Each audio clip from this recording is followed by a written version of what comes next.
it's shocking the amount of lithium we can pull out of Quebec. So, but that goes back to my point. I mean, I think Quebec can supply all over North America. And we're back to the Crash Labs with me today, a good friend, longtime friend, Killian Charles. Welcome. Thank you. Someone who I've looked up to for a long time, as especially, I'll tell you this, Killian, when I came in from the bush to capital markets at Pine Tree. Yeah. You were at Industrial Alliance. I sure was. And you were like one of the smartest guys. It was like the light in the darkness in the ocean of, like, there was like you, there was Laurie Curtis, there was Michael Gray, there was a handful, Dave Talbot, there was a handful at different shops, like just a few guys who I was like, this fucking guy knows. Yeah, but I was the only one that could speak French anyway. I was the only one from Montreal. Well, there was that. Yeah, there you go. But yeah, well, we won't hold the Frenchie against you. But no, anyways, it was really refreshing to be like, okay, this person actually knows their shit, compared to the rest of these people, which isn't saying much. I'm sorry to everybody who listens, but I mean, I don't know what you're saying because I don't know shit. So you know a lot of shit. Today we're gonna get into it. And everyone will learn how, as I pick Killian's brain, which I got the pleasure to do at the Canaccord conference in last spring, and we talked lithium. So I'm really excited. I hope we can give everybody a crash course in the lithium market today. I mean, that's what I'm here for. Let's go. Let's get into it. So Industrial Alliance, you're an analyst, you're a geologist. Background. You worked in the field before, or were you straight from school? No, I worked, did some time with FNX. I did some time, then became Quadra FNX. Yep. And then after Industrial Alliance, I went to Laurentian Bank. And, again, no offense to a lot of people, but I didn't see a big future in capital markets. I saw capital markets something that was going to struggle, especially in Canada. And I said, you know what? It's time to go back to the corporate side. And the first story I covered when I was at Industrial Alliance was actually Integra Gold. Sweet. And I said, this is the real deal. This is going to be a mine. It's in the right place. It's got everything for it. Like back then, they hadn't even drilled Triangle, really. It was like 200,000 ounces. It was actually Steve DeJong's dad, John DeJong, that was running it. Hervé wasn't in there. It was when I was covering at the start. And then in 2015, I was like, no, that's it. I'm jumping over. And then that sold to Eldorado. And I joined the Osisko mafioso at that point in time. I mean, everyone in Montreal kind of goes through the Osisko mob at some point. And they had like this new base metal division. They were like, well, we need a guy that, we know gold, but we kind of need a guy that understands the base metal market. So I had some fun on that front. And then about like 4 years ago, Bob said, you know what, Killian? Bob Ware is one of the original founders of Osisko. He's like, you know what, let's do a different thing. I mean, everyone's doing like these existing assets and stuff like that. Let's go ahead and do a crazy vehicle called Brunswick Exploration. We're just going to search for a bunch of wild commodities where people never really thought about it before, and we'll see what happens. And that's what we've been doing the last 4 years, predominantly on the lithium side. And yeah, we're definitely living up to the wild and crazy part of it, that's for sure. So did you like lithium before getting into that? Or, like, did you find that you were sort of piling into the like lithium bandwagon? No, or did no. you like how did that kind of whole thing So play for you? it's actually funny. Like I actually covered some lithium stocks back in the day. Yeah, like Lithium America. No, in Namaska, like way back when. Okay, like I'm talking about like 2012, the first sort of cycle into it. Yep. And it was like in 2020, 2021, we were kind of figuring out what could happen in the lithium space just before the prices really started going. And we said to ourselves, like, Christ, this is really a unique opportunity, something that collectively, very few people had seen in the last, honestly, 40 years, where it was virgin territory from exploration. No one had gone out across, the world, pretty much everywhere outside of Australia, and systematically explored for lithium. That's something that's never happened, right? And caveat, Argentina as well. Well, I mean, like the brines. Yeah, but that's a separate. I mean, the brines were always kind of somewhat known for a long time, like right. Just geologically speaking. I mean, yeah, there's going to be a salt plain there, and it's all, valid ground to go test. But for us, and you're right, I should make the distinction for hard rock, spodumene deposits. This is the first time where you're talking about world-class discoveries being made at a speed that's almost unheard of. Like for a while, people were like, "Oh my God, there's so many lithium discoveries being done," and that's kind of okay, but that's kind of cool. You don't have that many gold discoveries that's happened or copper discoveries, Right? Because this was a brand new territory, and so we started our model pretty early on. Took a long time to get warmed up to it and figure out our exploration strategy and putting ourselves some constraint in terms of what we're looking for, because we were not just exploring for exploring's fun. Like, it's not a science experiment. It's to find. I keep telling people, it's not just to find lithium. Like, finding lithium is fun. It's great. It's a great endeavor. But what you're really looking for as a junior, I mean, you're looking for a mine that happens to be in a commodity. So I keep telling people we're looking for lithium mines. That's what specifically we want to do. So we built our ground-up exploration model, and then we put a top-down sort of like, these are the criteria of assets we want. We want at least a potential for 50 million tons, 50 kilometers from infrastructure with simple metallurgy. And I know that sounds like pretty obvious to a certain extent, but back then it wasn't, in the sense that people were just exploring for anything. And those are key constraints that a lot of people, even in other commodities, they just go out there, I'm going to explore for copper, without knowing, well, what does your mine need to look? What does your discovery need to look like if it's going to be a mine? And I think that's something that's missing a lot in the exploration business. There's a lot of companies out there that are fundamentally doing good geological work, but because there's not this overarching concept of what they're actually supposed to be looking for, what the end game is, which is a mine, they kind of just spin their wheel and don't understand why people don't care about the discovery they've made. It's like, yeah, dude, it's in the middle of nowhere, 500 kilometers from infrastructure, or, this is 5 million tons. Who cares? It's never going to be like, great, you found 1 million ounces of gold. That's not really going to move the market here. Well, and the difference is too, if you find so I'm getting over this fucking forever cough I've had since like first week of December. Yeah, we're all there, but I don't know what it is. It's like, it feels engineered. I'm just going to say. Anyway,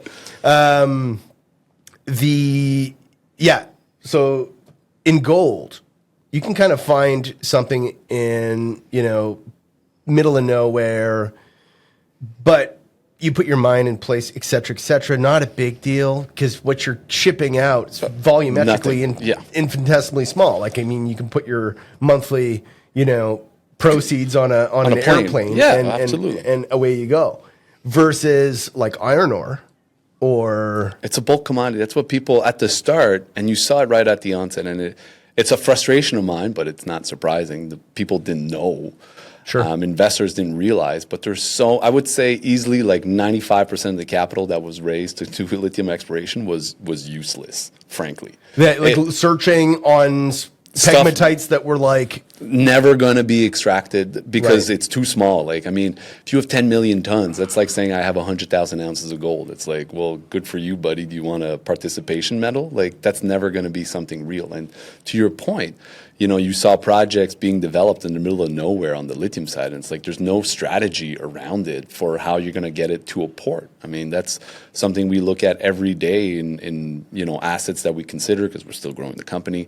We're always thinking about, okay, well, how does this sit in the global market, right? And that, I like to think that's a little bit the mining analyst side that comes back on, when we think about assets in Brunswick, we try to bring that, a little bit of a fresh take to it on the exploration side. But, it's something that's grown, and, we explored across all of Canada. I mean, just on that basis, a junior that in 12 months does like 9 provinces, like a continuous exploration. I mean, we had teams flying out to Manitoba, then they were going out to Nova Scotia, then they were going out to Quebec, then they were going out to Ontario, then they were going to Saskatchewan, and it was 2023. I mean, there was like a crazy amount of forest fires at the same time. So like we had to rotate teams because like, oh no, there's a fire approaching them there. So we're going to send them out to Manitoba where there's no fires instead. I mean, it was all completely pointless because the endowment of lithium in Quebec is just so staggering that, who cares about exploring the rest of Canada? But it was still impressive to, like, we ate rocks. I mean, no one saw as many rocks as we did in Brunswick. And always, everything that we looked at, everything that we staked, it was always that concept. As you point out, volumetrically, lithium is closer to a bulk commodity. So you got to have that end game in stage. How do I get it to, my actual buyer, right? It can't go on a plane, So, everything we staked, everything we worked, always had that concept back in it. It's really reminiscent of like Noranda style exploration or tech style, like, in the early days type thing, like those, Like it's a those major. big, like, a major like a major Explorco. So like Noranda was a good one. Falcon Bridge was another one that took that same approach in base metal. I mean, I love the Noranda shout out because to a certain extent, and the tiny aside, but a little bit of a funny story. If you actually look at our company logo and our company color, I mean, that's the Noranda blue. And that's the Noranda font that we just let's just sketch it out here.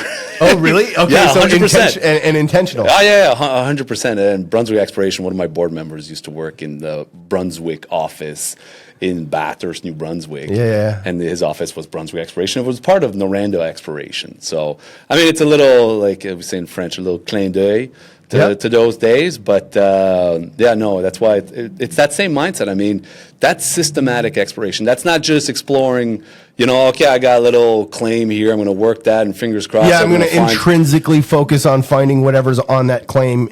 You're saying, I'm not married to anything. I'm willing to throw a couple of holes into into as long everywhere. as long as it meets my guidelines, that's all I need. And we applied that across all Canada. We made lots of discoveries, but because we were so stringent on what we were actually trying to find, those were just technical successes. I mean, I don't count those as real successes. I mean, we found lepidolite, we found a bunch of little showings here and there. I mean, we were very focused on finding spodumene deposits, with the potential for 50 million tons. Eventually, we found that in Quebec at our Mirage asset. That's all great. But, we're very hard on ourselves because we don't want to waste investor money. We don't want to waste our time. I mean, there's a lot of distraction in this market. And the fun thing is if we stay, very stringent, we can keep pushing the envelope, right? Mm-hmm. And maybe I'm getting a little bit ahead of ourselves because I know you'll ask this question later on. But we even back from the get-go, we said no one's seen as many, or hardly anybody has seen as many pegmatites as we have over the last couple of years. Like, we've built a heck of a strong team on this side. It's all in-house, it's all internal, which allowed us to separate. We're not using consultants, we're really just using our staff that we built up.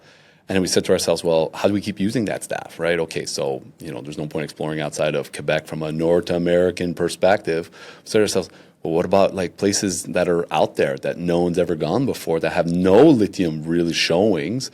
One of those places was like Greenland. I mean, we just pushed the envelope again and opened up a huge new territory in Greenland that had, frankly, I mean, there's one pseudo showing, but it's never been confirmed. But we went out there and, before there was all the hoopla that exists right now, and made a discovery 30 meters from a gold showing. And now we've staked the entire country when it comes to lithium potential. And we're just out there always trying to push the envelope and trying to leverage our strength, which is to try to discover mines, right? Mm-hmm. So, I mean, we're still advancing Mirage, putting 7,000 meters of drilling into it. That's all great. But there's so much more we can keep delivering. As crazy as Greenland sounds, I mean, that's only scratching the surface in terms of what I think we can do. I mean, well, it may even be a North American jurisdiction after all. It may be an American fucking the 52nd state. I mean, yeah, if we're 51st, they'll be 52nd in Panama. That's why I was laughing. I was like, I just got to go make a discovery in Panama, and I'll be 3 for 3. So now you're the expert on Greenland. What's the population of Greenland? So, you know what? Greenland is obviously not densely populated. Yeah. You're talking about, the capital itself, Nuuk, is 25,000 people, right? Yep. Most people are moving to Nuuk. It's all a bunch of these little villages around the coast of a few hundred to a few thousand people. It's an area that it's really neat, actually. It's similar to Iceland in a way. No. It's not similar to Iceland at all. Okay. Well, caveat to that statement. So in many ways, exactly, culturally anyway. Well, that's it. So look, it's a semi-independent country. All right. Yeah. So they're part of. There's my forever cough as well.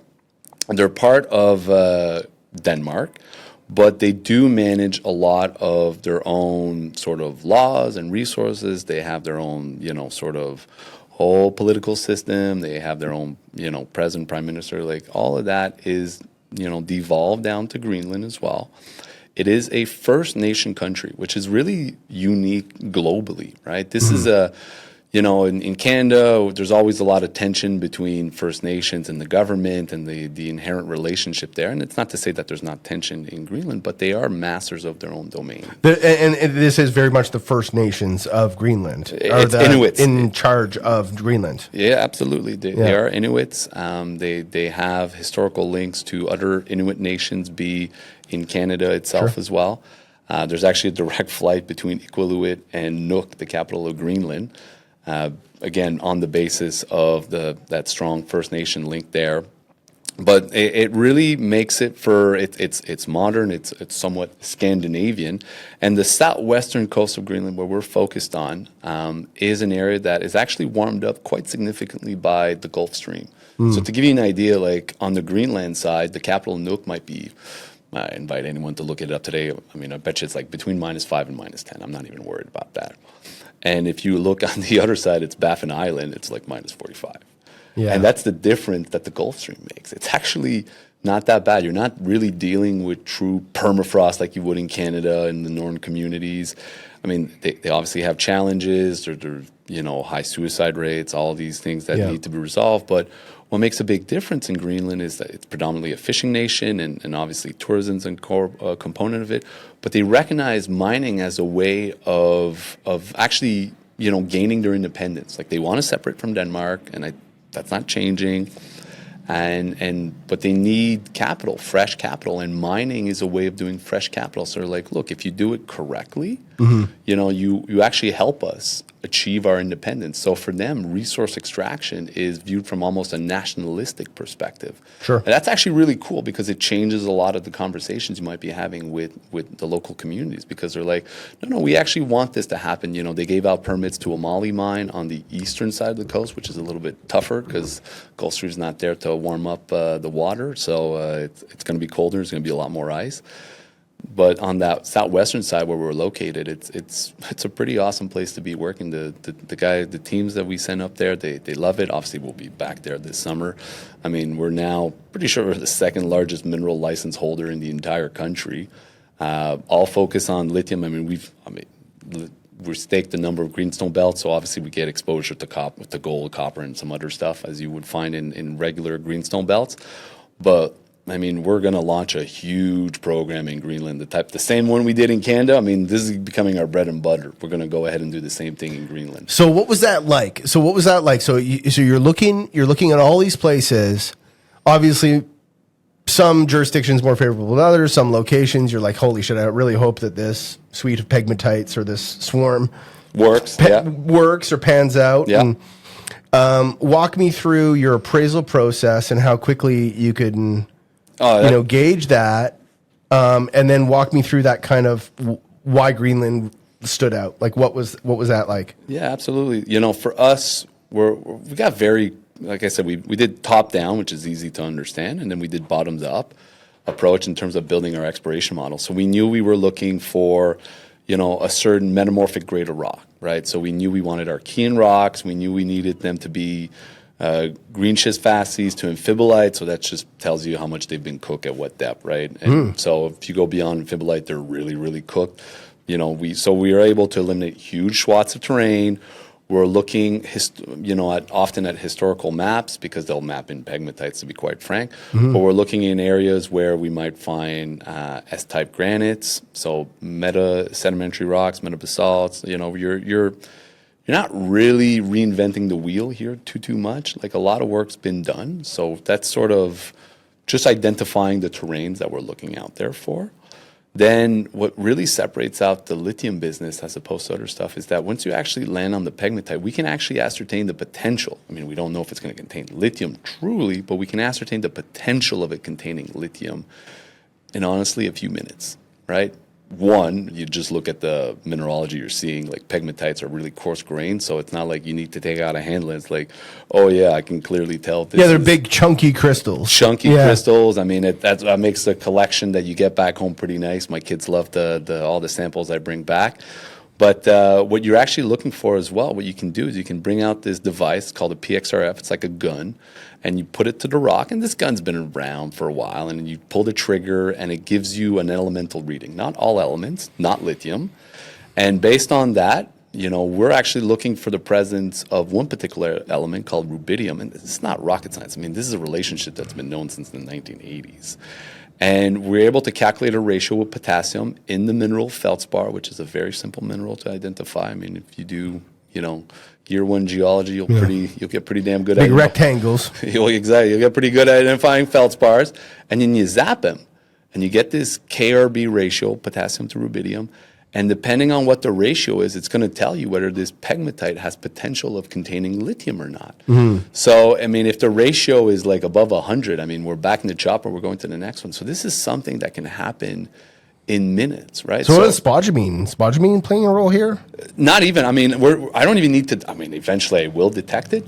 But oftentimes, like some of the discoveries we've made, we're just looking at that KRB ratio because the first ones, you'll be, let's say, over 100. Obviously, there's no spodumene in there. And to have spodumene, you need like below 30, right? Oh, okay. So it's not just, okay, so you're not just observing spodumene crystals. No, exactly. Anything like that. No. You're looking like at these feldspars, zapping. With a gun, with this device, this PXRF, and it allows me to like key in. What will happen is that let's say I've got this 20-kilometer long property, and it's exactly what happened in Nook, and it's what happened in many other discoveries that we've actually made. We'll start, let's say, from one side of the property, and the ratios will be like 150. And then we'll slowly work our way, I mean, over a course of 1 or 2 days, we'll work our way, eastward, or in this case, westward. So if we're starting from the east, and then the ratios will go down. We're like, oh, this is getting good. We went from 150, now we're at 100, 80, 50, 30. We're like, okay, we hit 30. All right, let's look around. Let's see if we can identify spodumene. So now we'll spend a little bit more time, get a little bit more exposure, bang on some outcrops, boom, we found spodumene. And that's exactly what happened. We can actually trace, what you're really looking for is the fluids that form the pegmatites. They got more and more what's known as fractionated. They became more evolved. So the first fluids are unevolved. They're going to have super high ratios. And then as the fluids get more evolved, the ratio is going to go down, right? You're going to have more rubidium in your feldspar. And so it's those last... It's the bottom of the coffee cup. Exactly. That's what I want to be looking for. Yeah. So I want to be finding that bottom of the coffee cup fluids. And that device allows me to just like rapidly key in on the area. That's why we were able to do all of Canada in like 18 months. I mean, that's unheard of. So right? When you find a swarm of pegmatites, and for our listeners, I mean, you could easily confuse these with big fucking veins. They look like big, milky white or pink or whatever, some mix of, chunky crystals. I guess sometimes big books of mica in them, whether Absolutely. it's muscovite, bitite, other thing. So when you find these things, how homogeneous is that dike? Because they're actually a dike; they're not a vein. They're a dike. Yeah, they are a dike. They can vary in size. I mean, we're obviously looking for big stuff. So if it's like you're looking for big ones, yeah. So if it's like 5 meters, I mean, not super interesting, but we are. I mean, sometimes it could be a question of exposure, but we are looking for larger dikes. Yes, there can be zonation in them, but all we're doing, I mean, so there can be some zonation within the dikes themselves. Yeah, but that's irrelevant. I mean, okay, okay? That's all details. All we're trying to do is we're landing on that, and I promise you, any listener here could just, after like 12 hours of training, I'm pretty sure we could send them on the field and do a half-decent job. I mean, I don't care what their background is. That's how foolproof it is. I mean, you're just putting this device to the mineral, pulling the trigger, getting a reading, and then like, all right, now is it yay or nay? And then are we heading in the right direction, or is this whole area completely barren? And that allows us to be really fast because we've sort of, we're using somewhat-ish new technology, but it's just that efficiency factor. We don't have to wait for assays to go to the lab and, maybe there's gold potential in here. Like, send that all away. We don't care. I mean, we can only focus on the ones where we then eventually clearly see, oh yeah, shit, there's spodumene, right? Because the ratio was low, saying we should stop and look for something of interest. Sometimes it's not. Sometimes it's going to be another lithium-bearing mineral that's of no interest to us, like lepidolite, lithium-bearing mica. But I mean, our strategy was it's foolproof. I mean, frankly, it really works. We deploy it across Canada, we deploy it across Quebec, now we deploy it across Greenland, and it leads to discoveries. And it's just so efficient, to be able to have an indication of what you're finding just based off field work, and not have to, wait 6 weeks later to get, like, I'm talking about 6 minutes later, right?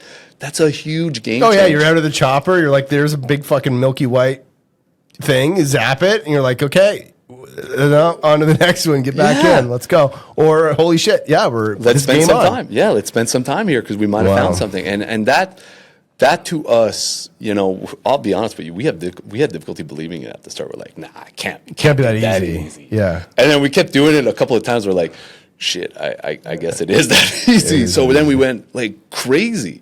That's why we take like these almost unheard of size packages, right? That's why I'm like, yeah, we're going to be the second largest mineral license holder in Greenland. I mean, like, that's a crazy amount of claims. Like, Greenland, I know it's stretched out Mercator projection, but it's still a pretty damn big island.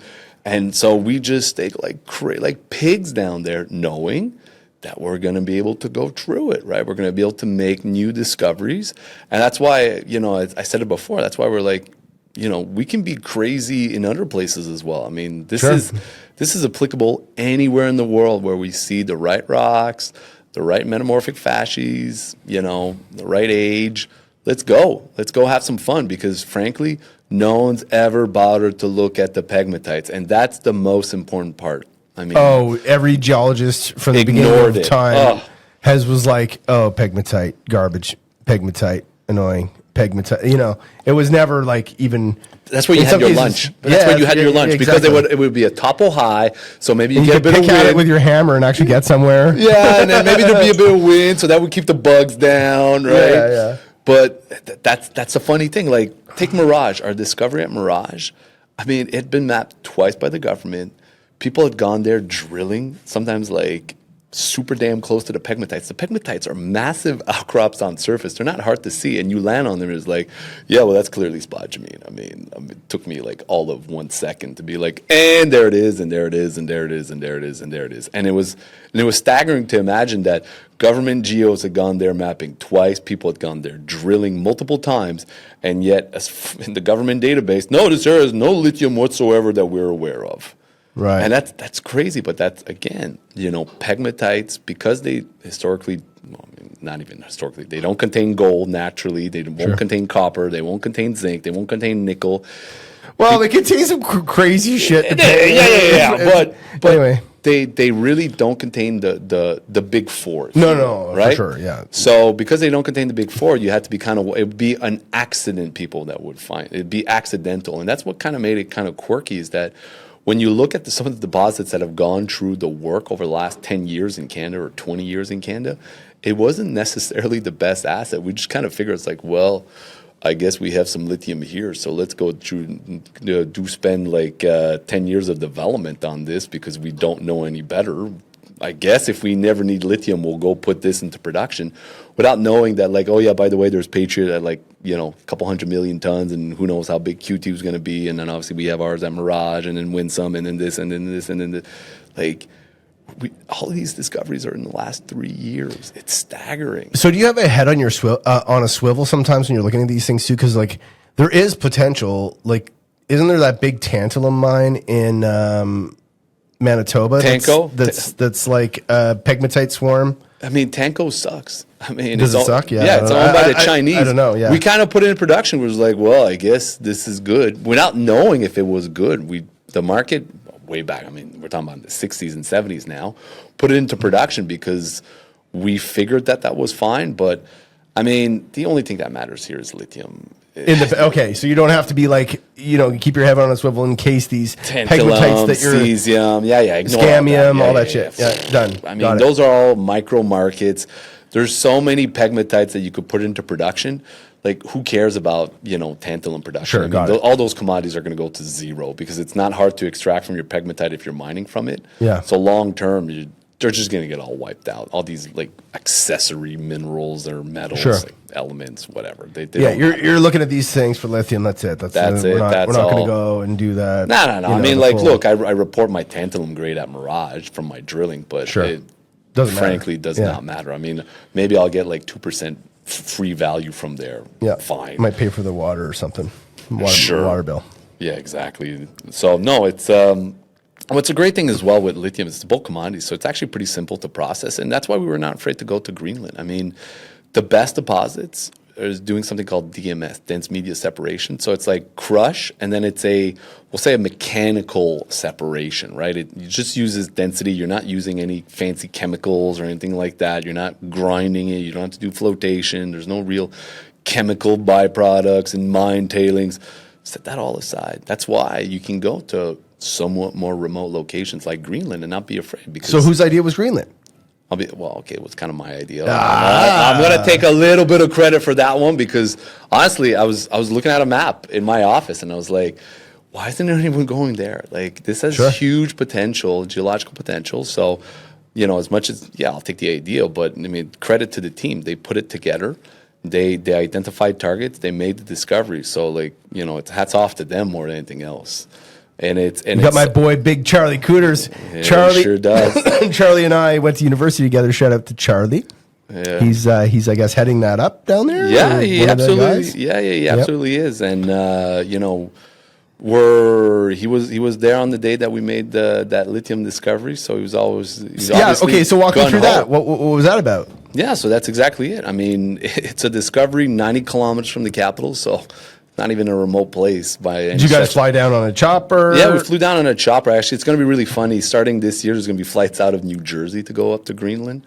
So it's actually going to be simpler for me to go to Greenland than like many places in Canada, to be quite frank. Wow.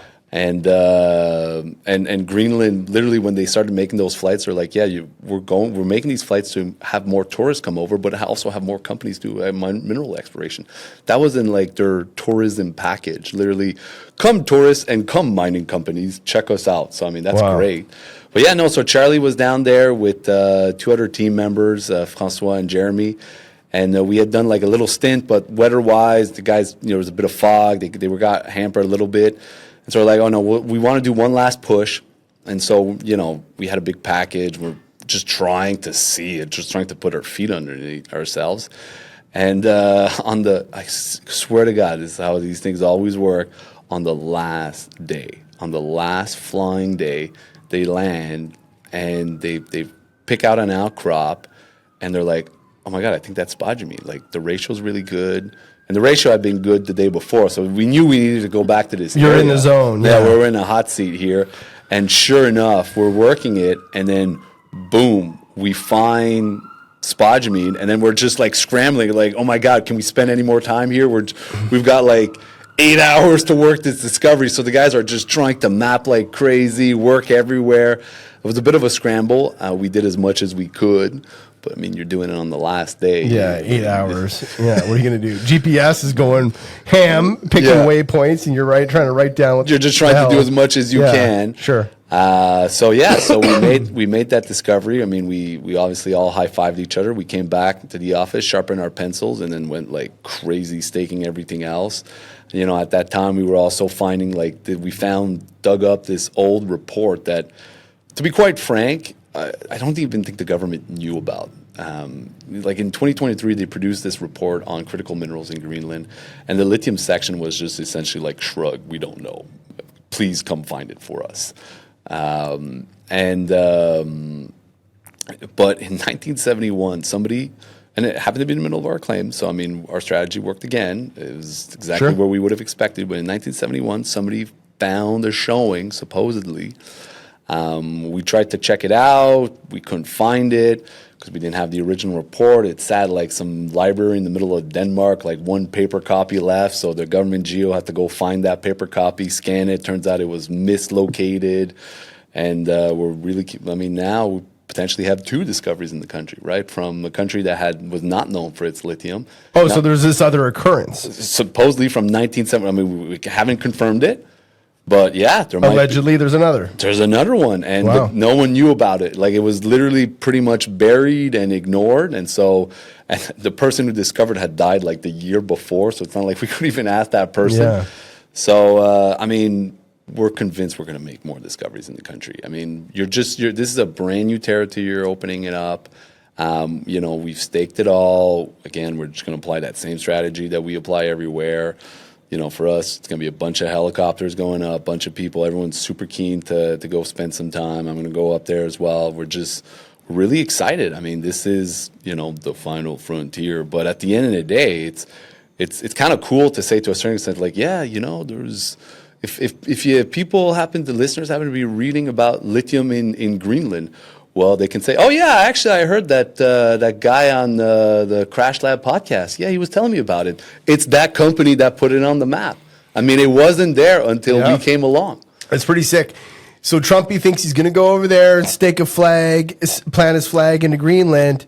Killian's already there, baby. Killian got there first. I mean, we're first mover advantage. That's what it's called, right? First mover. That's right. No, actually, it's pretty crazy. You know, there's obviously a few companies working up there, predominantly on the gold side, and the other commodities, copper, nickel. You know, there's been companies that have tried over the past. There's been mines over the past, but there's a lot of goodwill. Like I said, you know, they just approve a moly mine to be milled. You know, a lot of EU funding around there. Yep. So, you know, it's part of the reason why we went to Greenland, right? We went to Greenland for the geological potential, but one of the key factors, and it goes back to, again, trying to put in that market strategy inside the company in terms of how we explore, which I think is pretty unique, is we said, okay, well, you know, Quebec has everything it needs to supply North America. I mean, it has so much lithium. It's staggering. This is a world-class environment, and if we need lithium in North America, PMET pocket, and PMET, but like everything, it's just incredible. I mean,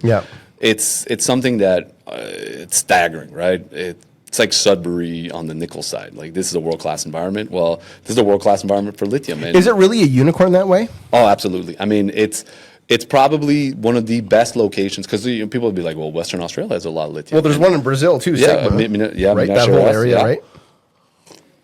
So don't get me wrong. Like, this is when people are going to open up like textbook, like, where does lithium come from in high school? You know, and they'll open up their textbook on that. Quebec will be on the map. Absolutely. I mean, it is staggering the endowment that we have there. The deposits are bigger, higher grade, and typically simpler metallurgy than pretty much everywhere outside of Brazil. Like, this is a true world-class environment for lithium of the type that, man, you know, this is the type of stuff that puts a country on the map, right? And we're kind of almost ignoring it. It's incredible what we don't appreciate the nowhere near enough. The gravitas of that district. Anyone would go bonkers for any other country would kill to have what Quebec has in terms of lithium. It's staggering. This is, I mean, it's not a question of, you know, is it going to be a few 100 million tons? This could be like 1 billion tons of lithium resources. This could dwarf Australia, just Quebec, in terms of lithium endowment. It's mind blowing what's being found over there. And we're just starting. I mean, give it 10 more years of drilling and discoveries and stuff like this, and it's shocking the amount of lithium we can pull out of Quebec. So, but that goes back to my point. I mean, I think Quebec can supply all of North America, and so we said, well, what about Europe? I mean, there are lithium deposits in Europe, but that's a very broad statement, and most of them are tough and don't meet the criteria. I mean, my criteria are 50 kilometers, 50 million tons, and simple metallurgy.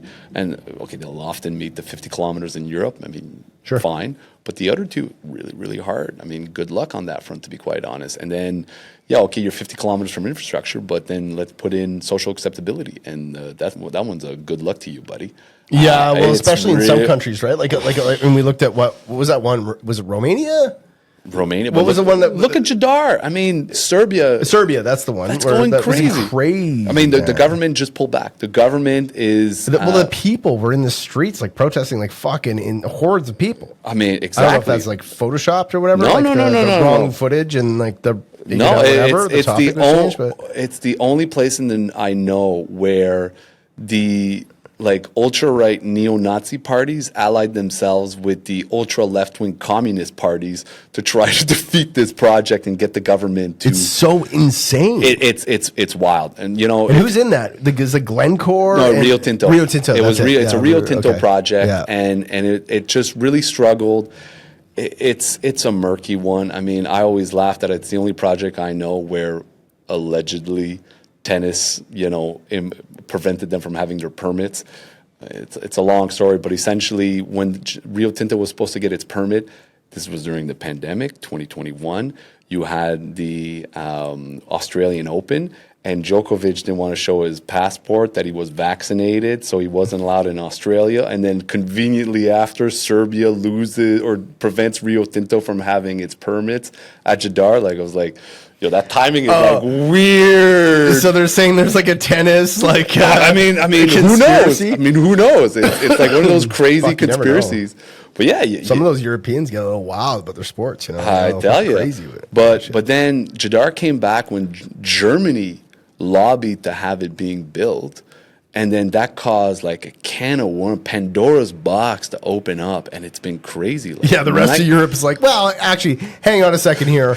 We're giving you guys a lot of. You guys are not pulling your weight, and this could be a weight pull situation. At the end of the day, I mean, the population has spoken. They don't want this asset. They don't want it. So my view, I mean, any company that goes against the population, you're losing your time. I mean, if the will of the population ain't there, that's how it goes, and that's our MO inside Brunswick. We want to have good relationship, but to go back to it, that's why we went to Greenland, because we're like, well, here we are, one step in, one step out of Europe. There's better social acceptability there for assets. There's never anyone that's found anything there for lithium.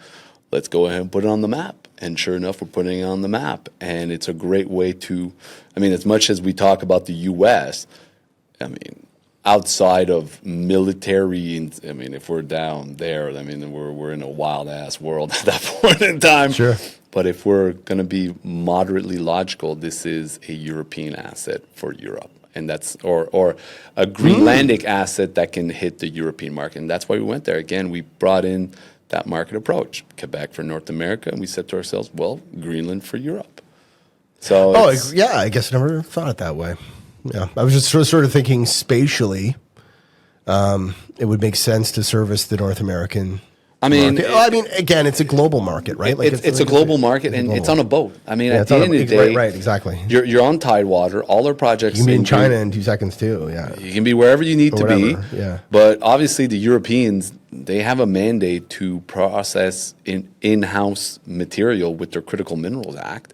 And so Greenland is incorporated into there. They opened up a critical mineral office in Nuuk, in the capital of Greenland. So our view was like, well, it's like not that much further. It's like 20% longer to get into Northern Europe from Greenland, so it's a no-brainer. I mean, I might as well, once it's on a boat, not 20% more, that's going to make a big difference. So that's why we went there. We saw a way of playing the European lithium market without necessarily having to do with being in Europe and then having to deal with, whether we piss off a tennis star or not. So sick. Well, let's get into lithium macro. For some of our listeners, they've made some money on lithium. Some of them have lost their shirts. It was a pretty crazy, insane bull run. Like all good things, comes to an end. Or at least slows back down, gets a little less crazy. Where is this all going, dude? Like, where do you think, It's a very, it's an all-encompassing question, but it's something that I think is important for people to wrap their head. I mean, where we talk about decarbonization being a big trend, right? Sure. Moving to green economy and all that. I think deglobalization is as important as decarbonization, so it matters where your asset is situated. Agreed. But to me, EV got a big hype on electric cars, and fine. It's all like lithium got a big hype on electric cars. Yeah, Lithium got a big hype on electric cars, and that's fine. But ultimately, it's going to be a core component of the lithium market. But to me, it's like energy storage. And the way I see lithium play out is actually true solar. That's why I tell people. Well, that was going to be my question. Do the big grids use lithium batteries to store? Is that still so like China this year went to bid or had companies go to bid on the equivalent of like 10% of Canada's power generation. We generate a lot of power in Canada for renewables, which is really just solar attached to batteries. It's like solar energy plus a battery. It is the cost component of solar it's now the cheapest energy source out there. Like it's staggering. I'm sold on solar. Solar's sick. Crazy. But for the storage, is there other battery alternatives that they're using in these big? No, because honestly, the lithium industry is well established on a cost. Like you're still somewhat constrained. Like you'd be like, well, I'm not in a car anymore, so who cares about the amount of space, right? So, when we think about lithium energy and storage solutions, one of the key components is, well, how much energy can I put in a defined space and at what weight? So at least a weight factor goes out when you're doing grid storage. Because it's fixed. Because it's not moving who cares? Exactly. Yeah. It's on planet Earth, so who cares? But what actually does matter is still the density, right? So the more space I have to give to energy storage, the less I can put to solar. So it still has a huge impact. And, we're getting, to this day, we're getting better and better and better with batteries. I mean, people tell me, sodium batteries. I mean, fundamentally, sodium batteries have a cap in terms of amount of energy they can generate. And the best sodium battery is the worst lithium battery right now. Yeah. Right. So, and the worst lithium battery is about to become a heck of a lot better at this was LFP, iron phosphate lithium batteries, and they're about to become. We're adding manganese to there, and they're going to be even better than what we used to. So, this technology. So is this Samsung's tech where they're looking at like the manganese sulfate and throwing that? Yeah, there's a number of people that are looking at that particular technology, but absolutely. So this is an evolving market, but what's when the Chinese are installing this, it's lithium batteries. I mean, sodium plays a component, and it might play a component in decarbonization, but not to the same effect that lithium can. Lithium can deliver still so much energy density potential on that front. And that's where you're starting to see the market figure itself out. I mean, people were so bearish because they're like, oh, the EV side of things are done, right? And it's like, yeah, but who cares about EV? This is the real future, is all these solar batteries and people installing, or these solar panels and people installing batteries on the side of it on top of that, both personally and at the utility level. And it's pretty crazy to just see the installation rate that's happening right now. And it's causing demand for lithium to be a lot healthier than what people realize. I mean, Albemarle 2 weeks ago, so historically the lithium price after going, hitting those highs, it went down to the toilets of like $700, $750 a ton spodumene concentrate. And then turns out that, Albemarle, just the largest lithium mining company in the world, just printed like 900 when they went to bid. And this was right before the Chinese New Year. So, I mean, this is a commodity it's an immature market. I mean, I think that's the main thing that listeners need to realize, is that it's still immature. It's still growing.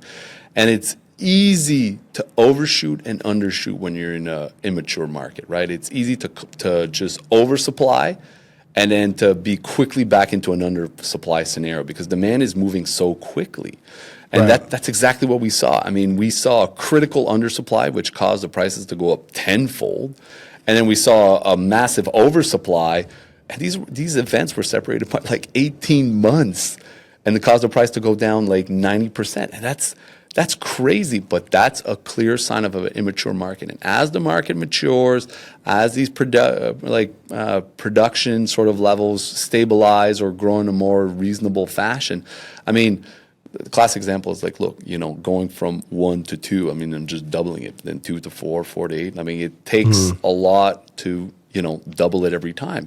And when we were starting off in the lithium market, I mean, it was easy to just keep doubling it. But now it's getting harder and harder to just keep doubling that, supply side of things. And demand is still growing. So honestly, my point here is that when I looked at this year, when I look at the end of the year, I think we were a lot more bullish than what people expected. I used to say 2025 it's going to be a bit of a stretch for the lithium market, but now I'm looking at this and I'm saying to myself, okay, Albemarle's making an interesting move here. I mean, a lot of the majors still want to position themselves. You had Rio Tinto buying Arcadium last year. You had Xinjiang, a Chinese company, buying a lithium company in China. So you're starting to see the players still wanting to get into the space, and the lithium price, I mean, for the second half of this year, might be in a much healthier position than where it was all of last year. So that's why I keep telling people, it's like, look, you don't have to buy right now, but things are cheap. So you want to identify the stories you like. Could be Brunswick, could be a million different other things. I mean, sure, that's fine, but pick out the ones that you think have a real leg out there. And build a quiet position, because that's when you should be buying, when the market's low. That's a classic. If you want to make money, when everyone hates it's out of favor, that's probably a good time to be loading. Exactly. And there's legs. I really believe that the market is going to be in a healthier place. Demand is still growing really well. You're seeing staggering solar growth. I mean, this is something that it's happening the world over, not just in China, but the world over. People are selling batteries associated with them because it is cost-effective way to move that solar over excess energy you generate during the electricity you generate in the day, bring it over into the night, right, when the sun's not shining. And so, those are all, big demand avenue growths for lithium, irrespective of what EV does, which is still going to grow. And I see a big market on that side. And so that causes demand to be good. That causes the lithium price to recover. And all of a sudden people are like, oh, maybe I do want some lithium producers, and maybe I do want some lithium developers and some lithium explorers. And now we've got a little bit of a boom market, so people can make money again, right? That's where it gets interesting. I think it's a really good point on the solar too. Like, I've been giving it a ton of thought. I had, as you well know, I got that place in Spain. My neighbor is a pharmacist. He's got a couple of pharmacies. He just built this big, house, and he installed the solar setup there. And we're in southern Spain. It's a fucking desert. And he set up his. I think he told me he invested. I want to say it was like 14,000 or maybe 20,000 euros into this setup. And he generates double what his house consumes. And his payback was 2 years. It's insane. It's so insane. Like, I know people here that have solar setups in Canada, whether it's a cottage or whatever. We just don't get the sun. It's not the same for us. But it's still not that bad. Like, that's it's still not bad. No, I mean, it won't be 2 year payback. No, it's more like 15. But maybe even faster than that. I agree it's gonna be faster but here's a couple things. If you look at some of the jurisdictions like Mexico now, big push. Some places where the sun is really powerful, like southern Spain, right? Southern Spain's pretty good. Like, they've already kind of been capitalizing on this. Of course, they have to. But other places are gonna, right? Like, India is gonna. South Africa stabilized. South Africa used to be known for rolling blackouts because its grid was old. Like, coal power plants were old, and a lot of maintenance required to them. And people, because they had rolling blackouts, decided, well, you know what? Screw that. I'm going to take myself off the grid. Why would I care about that? I'm just going to start putting solar panels on my house. So a lot of people built solar panels. And what happened? The grid stabilized. Yeah. It's insane. I fundamentally think that we're going to see a shift in even just how we approach it from a society. It used to be a utility company, a power utility company provides me with power. And the best example is, let's say, Quebec, where we're talking about spending like $100 billion building all these hydroelectrical dams. That's a lot of money. It's $100 billion, right? It's wild. But at the same time, there's like, we're going to have to figure it out, energy conservation, all these things, which, was not a concept. No. But then if everyone puts a solar panel, everyone that can afford to put a solar panel puts a solar panel, and it decreases like 20, 30% grid usage, that's a staggering amount of power you free up. It's crazy. And look at what's coming. Forget about electric cars. Look at what's coming. You've got, now there's the AI business and data centers. You've got all these extra draws on energy. You've got Elon Musk rolling out like the robot, the fucking, Optimus Prime.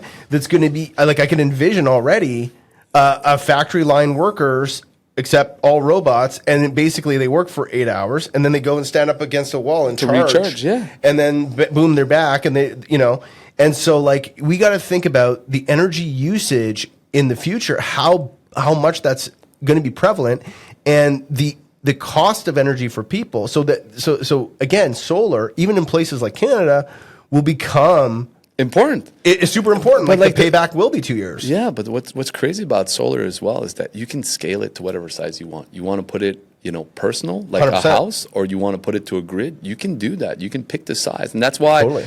That's actually why I'm bullish on silver as well. But from an industrial perspective, from solar, but that's why when you think about that, you're like, well, what do I need? I'm going to need copper for the electricity. I'm going to need some lithium for them batteries, and I'm going to need solar for the panel, or silver for the panels. I mean, that's a incredible thing that is moving so fast. It's hard for us to understand as a society just how quickly it's moving. Like it's so fast. Crazy. When you tell somebody like 2 years, where everyone's like, yeah, I want one as well, right? And that guy's going to he probably sells it back into the grid, but the grid needs to store it, because then they end up in points where at the middle of the day power cost is zero. So the utility company, that's the part of the relationship I'm saying that's changed. The utility company is saying to themselves, well, okay, now I need to find a way to store that power. What do I use? I use lithium batteries. So I'm going to set up lithium banks, and I'm just going to store that power during the day in the lithium bank, and I'm going to flood back the grid at night with my lithium batteries when the sun ain't shining and these guys ain't generating power. Yeah, no, it's so crazy. I mean, I think stupid Ontario for getting rid of Hydro One, because the distribution side of the market is going to be probably more important than generation. As like from a look, I mean, it's the same thing in Quebec. Quebec is like, because we're stuck in our old ways. Yeah, and it's because it's new. I mean, all of these things are all happening now. Like, we are living a revolution. Like, that's where it's so wild. It's hard for people to understand the themes, and it's easy for people to get bogged down in the day-to-day details without taking a step back, a deep breath, looking at it from 40,000 feet and say, all right, what are the trends I need to be in? What are the things that are going to happen that are going to change the world, and how do I play them, right? Yeah. And I think that solar is absolutely one, and one of those ways to play it is critical minerals. Sure. That's always going to be the case. We need a lot of critical minerals for decarbonization, and that's not changing anytime soon. Has the nerd in you looked at the solar manufacturers for direct ability? Because I have. I've looked at some of them. The problem is that it's still a Chinese-dominated market. Well, there's this company, Canadian Solar, I think they're number 3 or number 4 biggest producer. Yeah, it's growing crazy. And it's like $700 million. Yeah. I was like, what? $700 million to like the world's 3rd largest fucking solar panel manufacturer? You're going to struggle to find that in anything, to be quite honest. Yeah, exactly. I'm like that's the lack of love, and that's what.